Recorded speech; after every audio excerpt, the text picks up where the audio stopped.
शिक्षा ही अज्ञानता की जंजीर तोड़ सकती है। यदि हमें अज्ञानता को दूर करना है तो शिक्षा ग्रहण करना होगा। मैं राजकुमार यादव, थाने महानगर पालिका शिक्षण मंडल, आप सभी का वर्चुअल क्लास में हार्दिक स्वागत करता हूं। आज हम देखेंगे हिंदी सुलभ भारती कक्षा 8वीं का पाठ 5 मधुबन, जिसे लिखा है अनुराग वर्मा जी। मधुबन के लेखक हैं अनुराग वर्मा जी। आइए देखते हैं अनुराग वर्मा जी का संक्षिप्त परिचय। अनुराग वर्मा जी ने हिंदी में विपुल लेखन किया है। विपुल अर्थात बहुत सारे लेखन उन्होंने किए हैं। आपकी भाषा धारा प्रवाह सरल और आशय संपन्न होती है। आशय संपन्न अर्थात आशय का अर्थ होता है उद्देश्य। लेखक ने जो भी लेख लिखे हैं उसमें कोई ना कोई उद्देश्य रहा है। आप हिंदी के जाने माने लेखक हैं। आइए अब देखते हैं इस पाठ के संबंध में। पाठ मधुबन, प्रस्तुत पाठ में श्री अनुराग वर्मा ने डॉक्टर रामकुमार वर्मा जी का साक्षात्कार लिया है। साक्षात्कार का अर्थ होता है सामने बैठकर एक व्यक्ति प्रश्न पूछते हैं और सामने का व्यक्ति उस प्रश्न का सरलता से उत्तर देता है। यहाँ अनुराग जी ने डॉक्टर वर्मा से उनकी काव्य रचना की प्रेरणा, लौकिक पारलौकिक प्रेम, देश की राजनीतिक स्थिति आदि पर प्रश्न पूछे हैं। डॉक्टर वर्मा जी ने इन प्रश्नों के बड़े बेबाकी से उत्तर दिए हैं। बेबाकी का अर्थ होता है निडरतापूर्वक उन्होंने इस प्रश्न का उत्तर दिया है। आइए हम थोड़ा सा जानते हैं डॉक्टर रामकुमार वर्मा जी के संदर्भ में। डॉक्टर रामकुमार वर्मा जी का जन्म सागर जिला मध्य प्रदेश में 15 सितंबर 1905 ईस्वी में हुआ था। इनकी माता का नाम राजरानी तथा पिताजी का नाम श्री लक्ष्मी प्रसाद वर्मा जी था। इनके पिताजी उप जिलाधिकारी थे। इनको हिंदी का एकांकी जनक कहा जाता है। नागपुर विश्वविद्यालय से इन्होंने हिंदी साहित्य का आलोचनात्मक इतिहास पर पीएचडी की थी। बच्चों, मैं बता दूं यहाँ पर डॉक्टर लिखा गया है। डॉक्टर राम कुमार वर्मा। यहाँ पर ये डॉक्टर किसलिए लिखा गया है? डॉक्टर, आप लोगों ने देखा होगा कि हम किसी दवाखाने में जाते हैं, अस्पताल में जाते हैं, वहाँ पर डॉक्टर होते हैं, लेकिन ये डॉक्टर अलग होते हैं। इन्होंने अपने साहित्य पर डॉक्टरेट किया है, अर्थात पीएचडी की डिग्री प्राप्त की है। पोस्ट ग्रेजुएशन के बाद विद्यार्थी किसी पर्टिकुलर विषय पर शोध करता है और उसे पीएचडी की डिग्री प्रदान की जाती है। इसलिए यहाँ पर लिखा गया है डॉक्टर रामकुमार वर्मा। इन्होंने साहित्य में पीएचडी की डिग्री प्राप्त की है। भारत सरकार ने इन्हें पद्म विभूषण पुरस्कार से सम्मानित भी किया है। प्रयाग विश्वविद्यालय में ये प्राध्यापक रहे और वहीं पर ये अध्यक्ष भी बने। भगवती चरण वर्मा जी ने इन्हें रहस्यवाद का पंडित कहा है। नागपुर विश्वविद्यालय से पीएचडी लेने के बाद इन्होंने प्रयाग विश्वविद्यालय में पढ़ाना शुरू किया था। इन्होंने हिंदी के संदर्भ में कहा है, जिस देश के पास हिंदी जैसी मधुर भाषा है वह देश अंग्रेजी के पीछे दीवाना क्यों है? स्वतंत्र देश के नागरिकों को अपनी भाषा पर गर्व करना चाहिए। हमारी भाव भूमि भारतीय होनी चाहिए। हमें जूठन की ओर नहीं ताकना चाहिए। जूठन किसे कहते हैं बच्चों? जूठन खाना खाने के बाद जो थाली में बच जाता है उसे कहते हैं जूठन। आइए एक बार फिर देखते हैं इन्होंने क्या कहा था हिंदी के संदर्भ में। जिस देश के पास हिंदी जैसी मधुर भाषा है वह देश अंग्रेजी के पीछे दीवाना क्यों है?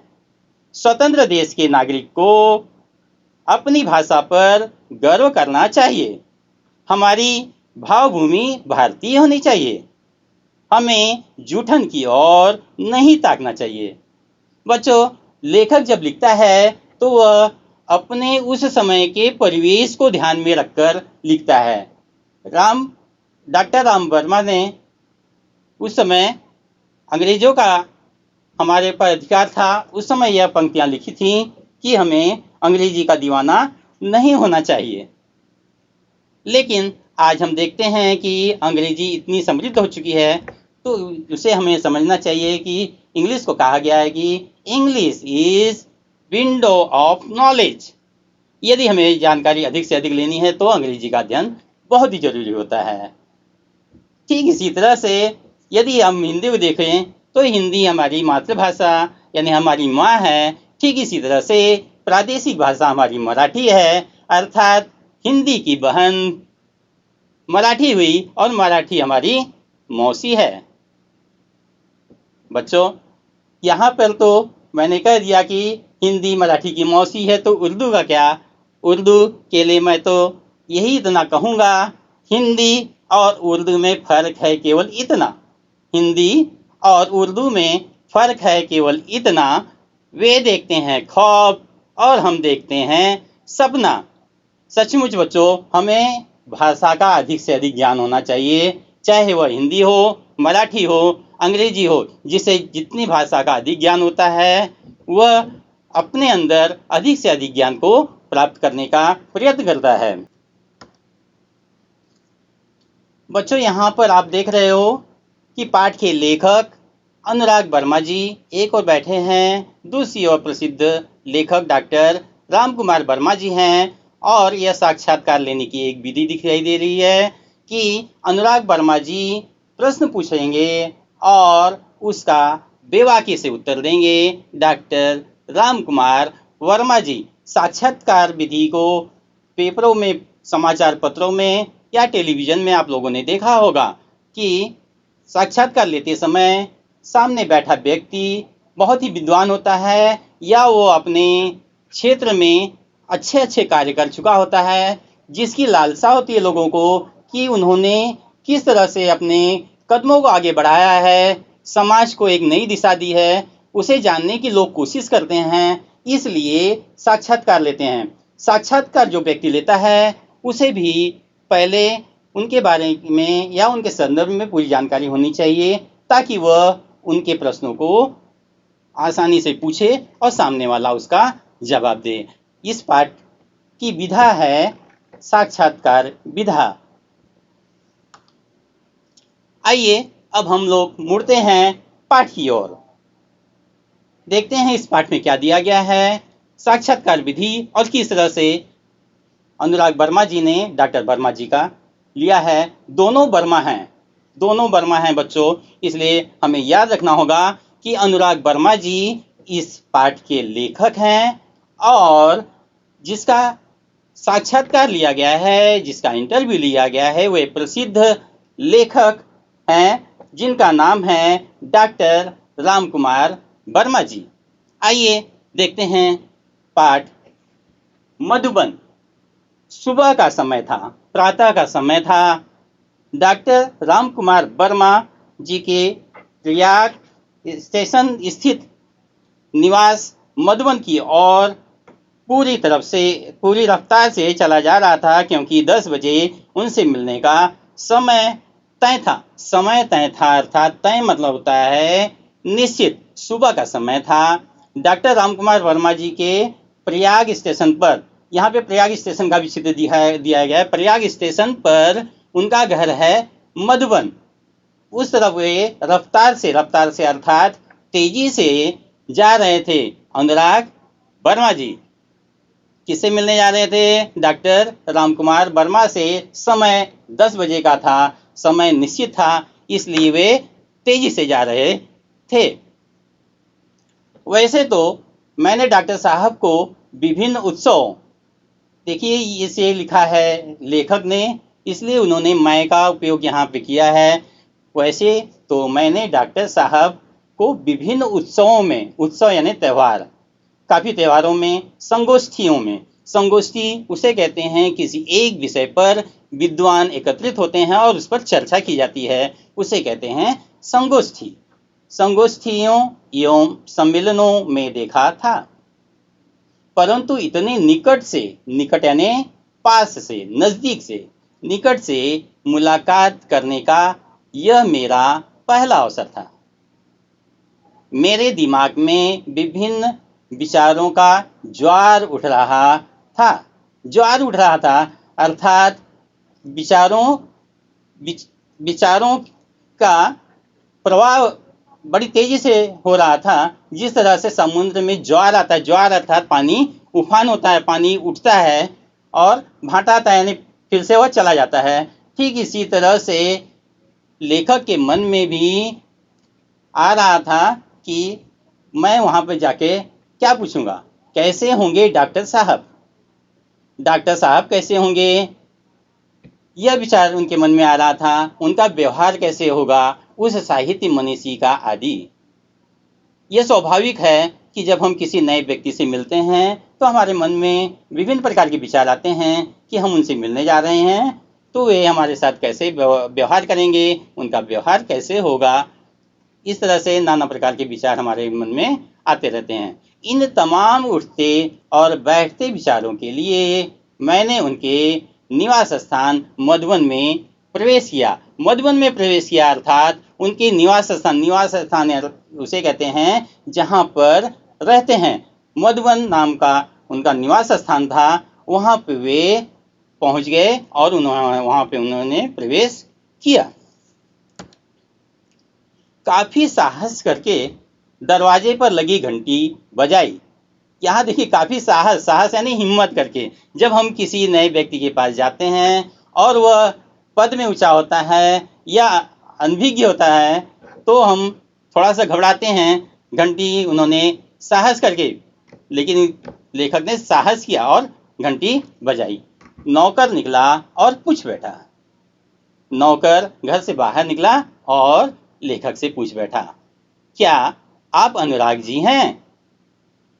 इस वाक्य से ऐसा लगता है कि नौकर को पहले ही पता था कि अनुराग जी आने वाले हैं। मैंने उत्तर में सिर्फ हाँ कहा। उसने मुझे ड्राइंग रूम में बिठाया और यह कहते चला गया कि डॉक्टर साहब आ रहे हैं। ड्राइंग रूम बच्चों उसे कहते हैं कि जो बड़े बड़े घर होते हैं उसमें कई कमरे होते हैं जहाँ पे मेहमानों को बिठाया जाता है, बैठ के बातें की जाती हैं, उसे कहते हैं ड्राइंग रूम। और उस नौकर ने लेखक अनुराग वर्मा जी को ड्राइंग रूम में बिठाया और यह कहकर चला गया कि डॉक्टर साहब अभी आने वाले हैं। इतने में डॉक्टर साहब आ गए। इतने में डॉक्टर साहब आ गए अर्थात ये पूरे नियोजित था। डॉक्टर वर्मा जी को भी मालूम था कि अनुराग जी आने वाले हैं। अनुराग जी कैसे आना हुआ, देखिए यहाँ पर एक सभ्यता, एक शिष्टाचार, कैसे लोगों से बात करनी चाहिए वह भी हम इस पाठ से सीखते हैं। डॉक्टर वर्मा जी ने अर्थात डॉक्टर राम कुमार वर्मा जी प्रसिद्ध लेखक, उन्होंने अनुराग जी से पूछा कि अनुराग जी कैसे आना हुआ। आते ही उन्होंने पूछा। मैंने कहा डॉक्टर साहब कुछ प्रसंग जो आपके जीवन से संबंधित हैं और उनसे आपको जो महत्वपूर्ण प्रेरणा मिली हो उन्हीं की जानकारी हेतु आया हूँ। हेतु मतलब होता है उद्देश्य। लेखक ने कहा डॉक्टर साहब कुछ प्रसंग अर्थात आपके जीवन से में घटित घटना जो आपके जीवन से संबंधित हैं, उनसे आपको जो महत्वपूर्ण प्रेरणा मिली है। कुछ जीवन में ऐसी घटनाएं आ जाती हैं जिसके कारण हमारा जीवन बदल जाता है। महत्वपूर्ण प्रेरणा मिली हो उन्हीं की जानकारी हेतु आया हूँ। बच्चों मैं बता दूं, डॉक्टर राम कुमार वर्मा जी एक बार एक कविता उन्होंने लिखी थी जिसे 51 रुपये का पुरस्कार मिला था और वह पुरस्कार भले ही 51 रुपया रहा हो, उस समय बहुत बड़ी कीमत थी और तब से ही उन्होंने लेखन कार्य चालू कर दिया था। इसी तरह से बड़े बड़े साहित्यकारों, बड़े बड़े जो महान पुरुष हुए हैं, उनके जीवन में अनेक घटनाएं ऐसी घटित होती हैं जो उनको महान बना देती हैं। इसलिए बच्चों, मैं आप लोगों से यह कहूँगा कि उन महान पुरुषों का चरित्र जरूर पढ़ा कीजिए। आइए देखते हैं आगे। डॉक्टर साहब ने बड़ी सरलता अर्थात बड़ी सहजता से कहा, तो फिर पूछिए। उन्होंने आज्ञा दे दी कि अब आप मुझसे प्रश्न पूछ सकते हैं। वर्मा जी ने पहला प्रश्न किया, डॉक्टर साहब, काव्य रचना की प्रेरणा, काव्य अर्थात होता है कविता, काव्य अर्थात कविता। पहला प्रश्न डॉक्टर साहब के लिए, डॉक्टर साहब, काव्य रचना की प्रेरणा आपको कहाँ से और कैसे प्राप्त हुई? इस संदर्भ में कोई ऐसा प्रसंग बताने का कष्ट करें जिसने आपके जीवन के अंतरंग पहलुओं को महत्वपूर्ण मोड़ दिया हो अर्थात एक अलग रंग दे दिया हो।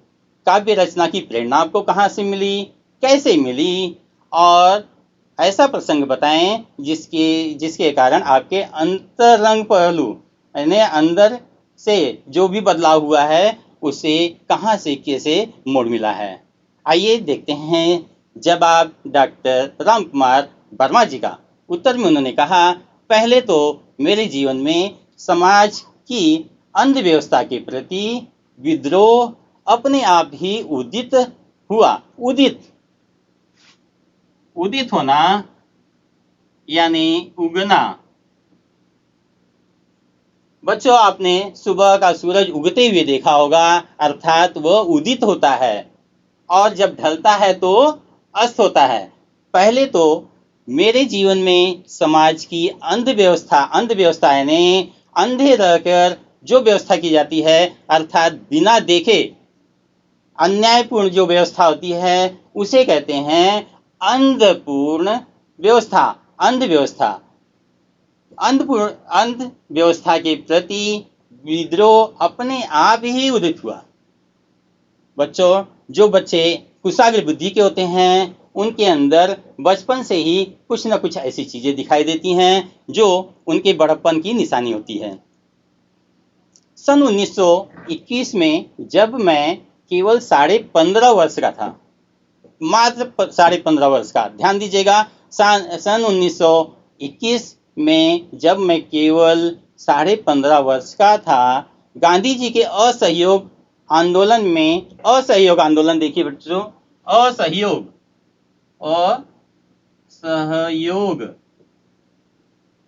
इसमें लगाया गया है। यह सहयोग है, सहयोग यानी मिलकर रहना, और असहयोग जिसमें सहयोग ना हो, एक दूसरे का सहयोग ना हो, उसे कहते हैं असहयोग आंदोलन। उस समय अंग्रेजों का जमाना था और अंग्रेज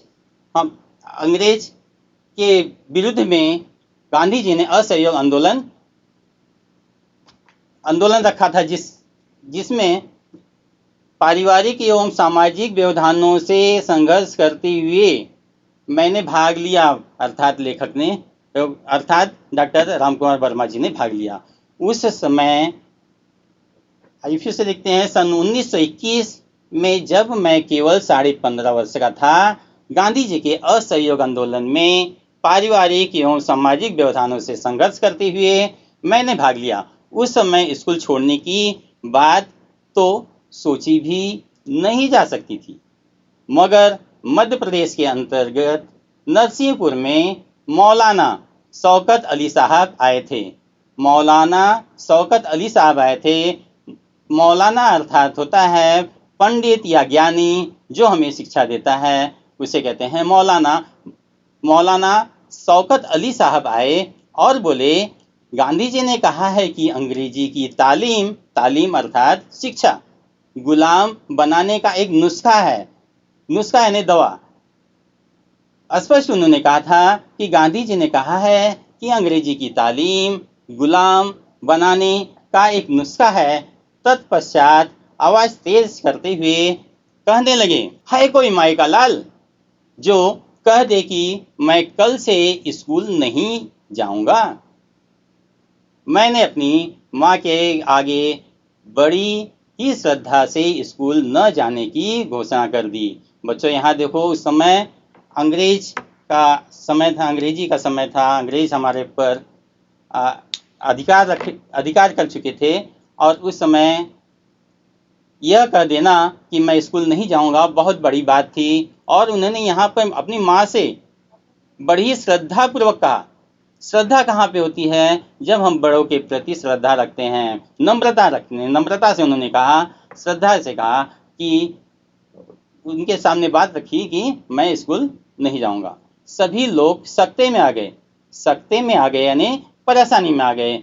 यह बच्चा क्या बोल रहा है? बात भी अजीब थी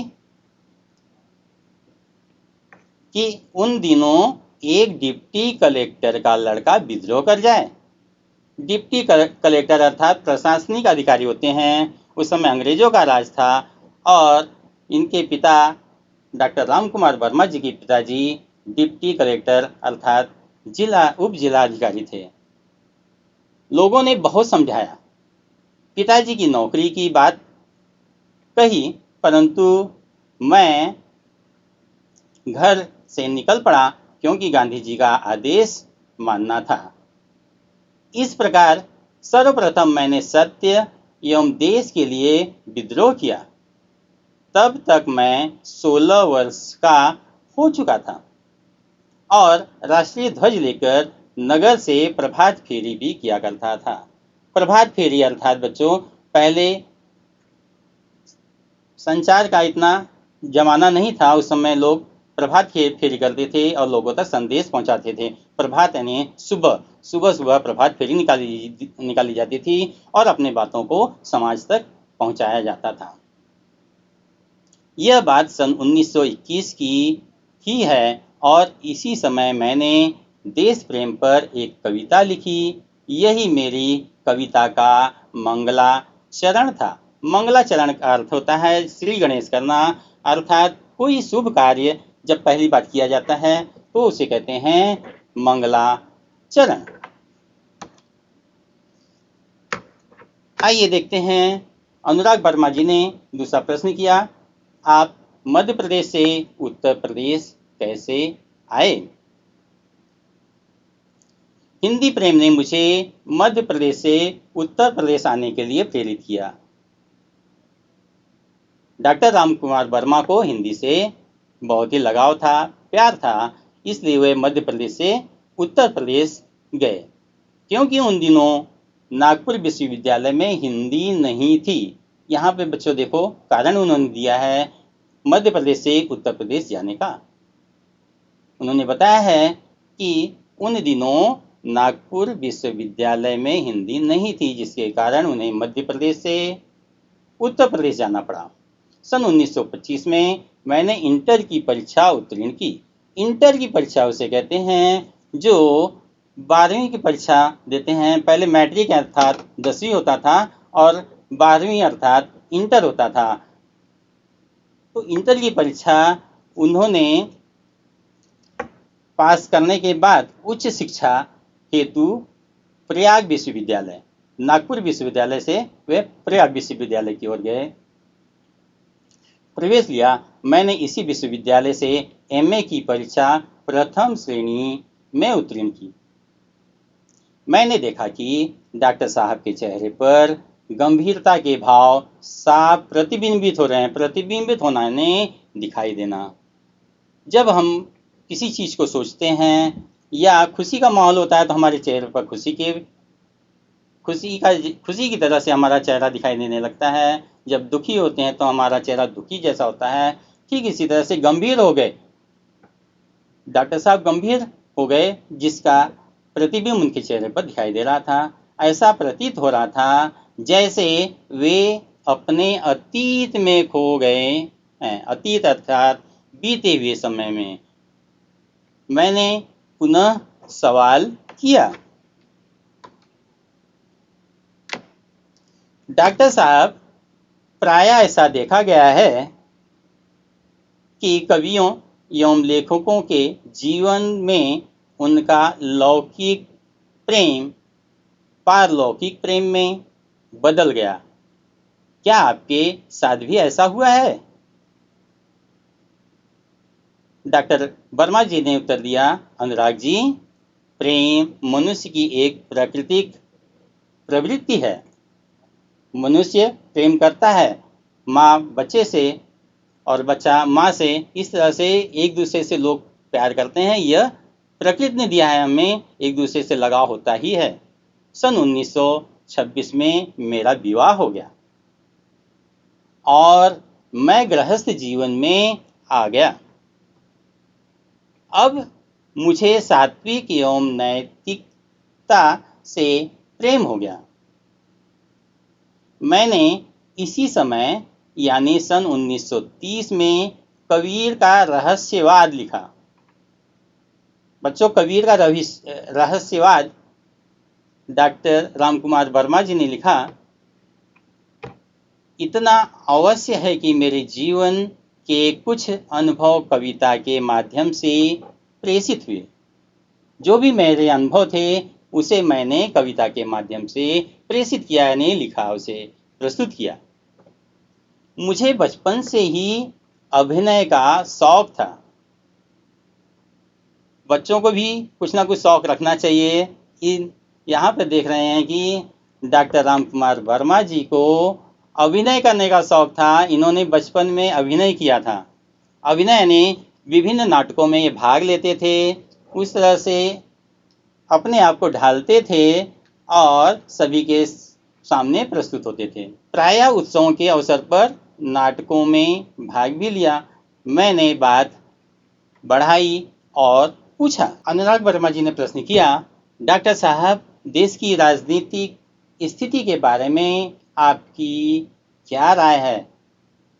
उत्तर में उन्होंने कहा, मैं राजनीति से हमेशा दूर रहा क्योंकि आज की राजनीति में स्थिरता का अभाव है। अभाव अर्थात कमी है।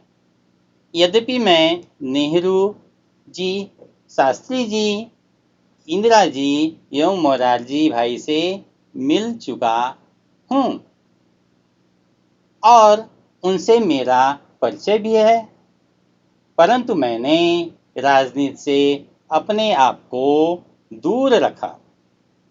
मुझे राजनीति में कोई रुचि नहीं है। मैं साहित्यकार हूँ और साहित्य चिंतन में विश्वास रखता हूँ। एक सच्चे साहित्यकार की यही पहचान होती है बच्चों, कि वह साहित्य के प्रति जागरूक होता है, साहित्य के प्रति चिंतन करता है, उस पर विश्वास रखता है और उसी तरह से वह अपने लेखनी के द्वारा लिखता है। इतना कहते हुए डॉक्टर साहब ने घड़ी देखी और बोले, अनुराग जी, मुझे 11:30 बजे एक कार्य से जाना है। तत्पश्चात अर्थात तुरंत बाद।